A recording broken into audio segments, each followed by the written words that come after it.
तो दोस्तों आज हम चर्चा करेंगे फिर और एक रेलवे की अप्रेंटिस वैकेंसी के बारे में, जो कि ER यानी कि एस्टर्न रेलवे में जहाँ पे कोलकाता है वहाँ पर जो रेलवे में अप्रेंटिस की वैकेंसी आई है वो 3115 पदों पर भर्ती होने वाली है। एक अप्रेंटिस की वैकेंसी के बारे में आपको पहले भी एक वीडियो के माध्यम से बता चुका हूँ कि उसमें कैसे कैसे अप्रेंटिस में वैकेंसी की जाती है और कैसे सैलरी दी जाती है और उनका क्या काम होता है। तो मैं आपको इसमें फिर आपको बता देता हूँ कि ये क्या है। देखिए, अगर आप पिछली वैकेंसियों के बारे में बात करें तो रेलवे में बहुत सारी वैकेंसियां आ चुकी हैं। रेलवे ALP की वैकेंसी आ चुकी है, NTPC ग्रेजुएट लेवल की वैकेंसी आ चुकी है, NTPC अंडर ग्रेजुएट लेवल की वैकेंसी आ चुकी है। अभी यही आपको एक देखने को वैकेंसी मिल रही है कि RRC ER Kolkata apprentice online form 2024 यानी कि जो अप्रेंटिस के फॉर्म हैं उसमें 3115 वैकेंसियों पर क्या है, 3115 पदों पर वैकेंसी होने वाली है। इसमें जो योग्यता मांगी गई है क्या है, इसमें हाई स्कूल पास ऑन यानी कि ITI, high school pass on ITI आपके पास होना चाहिए, तब आप क्या यहाँ पर अपना फॉर्म अप्लाई करा सकते हो। वहीं आगे हम बात करें कि इसके जो ऑनलाइन फॉर्म है कि ऑनलाइन फॉर्म इसके कब से हैं, तो इसका जो एप्लीकेशन फॉर्म है वो आपके 24/9/2024 से शुरू होकर 23/10/2024 तक क्या आप इसका फॉर्म करा सकते हो। यानी कि 23/9/2024 से 23/10/2024 के बीच आप किसी भी तिथि को अपना फॉर्म अप्लाई करा सकते हो। दूसरी बात हम बात करें कि इसमें जो फीस है वो कितनी है।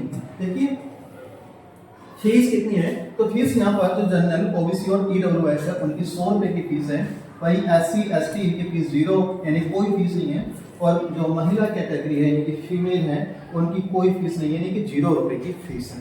यानी कि ये जो आपका मेल कैंडिडेट के लिए है और फीमेल कैंडिडेट की फीस कितनी है, 0 रुपए। और जो फीस जमा करने की भी लास्ट डेट है वो 23/10/2024 है, यानी कि जिस दिन फॉर्म अप्लाई कराने की लास्ट डेट है उसी दिन क्या है फीस जमा करने की भी लास्ट डेट है। तो यहाँ पर आपको फीस जमा करने के लिए कोई भी एक्स्ट्रा दिन नहीं दिया गया।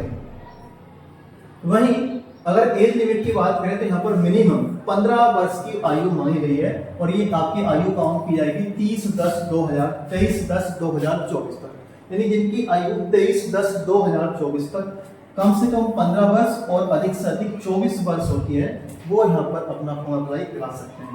और साथ में ध्यान देंगे यहाँ पर एज रिलैक्सेशन जो है वो अलग से दिया जाएगा। जो रेलवे का शेड्यूल है यानी कि जो SC OBC और ST को रिजर्वेशन यानी कि आरक्षण आयु में छूट दी जाती है वो यहाँ पर अलग से दी जाएगी, तो आप इसमें 24 वर्ष से अधिक क्या वो काउंट कर सकते हैं।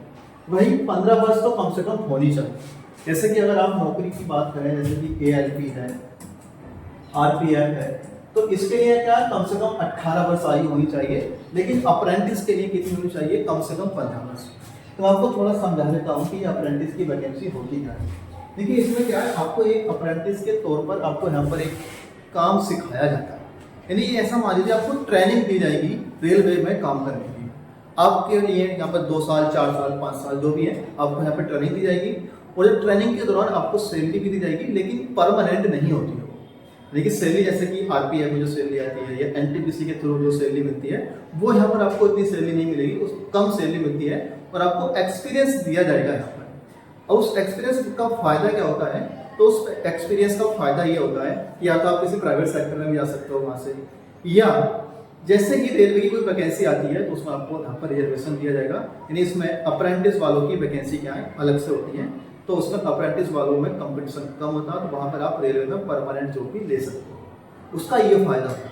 तो ये तरह तरह की वैकेंसी निकलती रहती हैं अलग अलग रीजन में, जैसे कि ईस्टर्न रीजन में है ये कोलकाता में है, कहीं दक्षिण भारत में निकलेंगी, कहीं और निकलेंगी। तो ये अलग अलग जोन के हिसाब से क्या है ये अप्रेंटिस की वैकेंसी निकलती रहती है।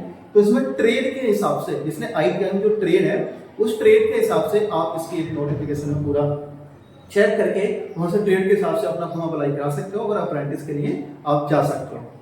तो उम्मीद करते हैं सारी जानकारी समझ में आ गई होगी, और चाहते हैं कि आपके पास तक ऐसी और इन्फॉर्मेटिव वीडियो पहुँचते रहें। तो वीडियो को लाइक करिएगा और चैनल को सब्सक्राइब करेगा। जल्द मिलेंगे अगली वीडियो में। धन्यवाद।